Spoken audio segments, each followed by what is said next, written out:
सासू माँ इतनी रोटियां क्यों बना दी। सासू माँ ये क्या, इतनी रोटियां क्यों बना दी। आपको तो कुछ समझ में ही नहीं आता।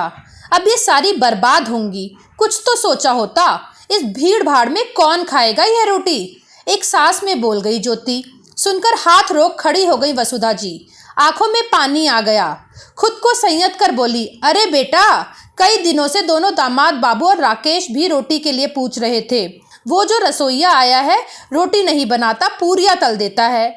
मैंने सोचा खुद ही थोड़ी बना देती हूँ। ठिठकी हुई सी वसुधा जी बोली तो ज्योति फिर बोल पड़ी, माँ अब बस करिए, कल पोते का उपनयन संस्कार है। पूजा की तैयारी नहीं देख रही, बस पेट पूजा ही देखिए। बहू की कड़वी बात सुनकर वसुधा जी की आंख अब सावन भी बरसने लगी। आंचल से झटपट आंखों को पोंछ कमरे में चली गई कि कोई रिश्तेदार देख ना ले।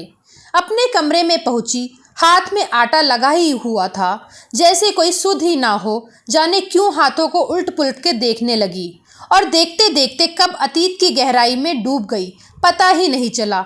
यह वही हाथ है ना, और यह वही आटा जिसके लिए सिलाई कर कर उंगलियां टेढ़ी हो जाती थीं।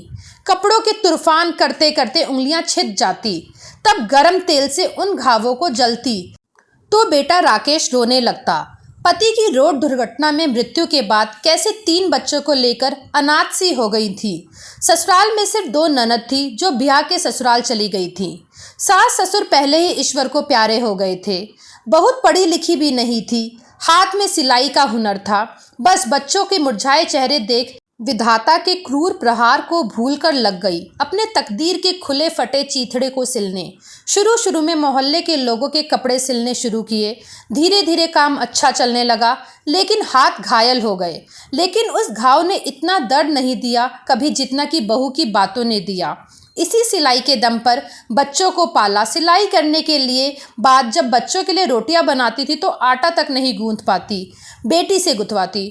फिर जब रोटियां बनती तो तीनों बच्चे बड़े मज़े से खाते। खासकर राकेश कहता, माँ तुम्हारे हाथों की रोटियां कितनी मीठी होती हैं, मन करता है यूं ही खा लूं। अपने इन्हीं हाथों से अपने बच्चों को पाला। सिलाई तब तक करती रही जब तक राकेश को अच्छी सरकारी नौकरी नहीं मिल गई। राकेश ने मेरे दूध का कर्ज तो बहनों की औकात से ज़्यादा व बड़े घरों में ब्याह कर चुका दिया। भगवान उसके जैसा बेटा सबको दे। इसीलिए तो बहू की कड़वी बातें खुद जजब कर लेती हूँ कि बेटे को कोई तकलीफ ना हो। अपने पिता की जिम्मेदारी निभाने में भी एक शिकायत तक ना आई उसके जुबां पर। उल्टा सभी के साथ ऐसे रहता जैसे छोटा बच्चा। लेकिन जाने क्यों आज बहू की बातें दिल को इतना दर्द दे गईं। शायद रोटी की बात थी, शायद माँ और बच्चे की भूख के रिश्ते की बात थी, शायद उन मजबूरियों की याद दिला गई जब बिना एक कमीज सिले रोटी का एक निवाला अपने बच्चों के मुंह में नहीं डाल पाती। शायद माँ कहा हो आप। राकेश की इस पुकार से वसुधा जी अतीत की गहराई से निकल आईं। हाँ बेटा यहाँ हूँ, और कहते हुए झटपट अपने आंसू पोंछ लिए। माँ आज रोटी आपने बनाई थी ना, बहुत मीठी थी। हाँ माँ सच में बहुत मीठी थी। उनके दोनों दामाद भी कमरे में घुसते हुए बोल पड़े। वसुधा जी मुस्कुराने लगी और बोली, राकेश तुम्हें कैसे पता चला कि रोटियां मैंने बनाई थी। रोटियों की मिठास से उतनी मीठी रोटियां मेरी माँ ही बना सकती है। वसुधा जी का जैसे सारा दर्द गायब हो गया हो। लगा जिसने मेरी तपस्या देखी है, कम से कम उसे तो उसका एहसास है, फिर क्यों दुखी हो ना। राकेश के माथे को सहलाते हुए बोली, तुम सब खुश रहो, बस यही चाहती हूँ। और सभी खिलखिला उठे। अभी घर में रस्म रिवाजों का सिलसिला शुरू हुआ ही था कि ज्योति की माँ और भाभी आई।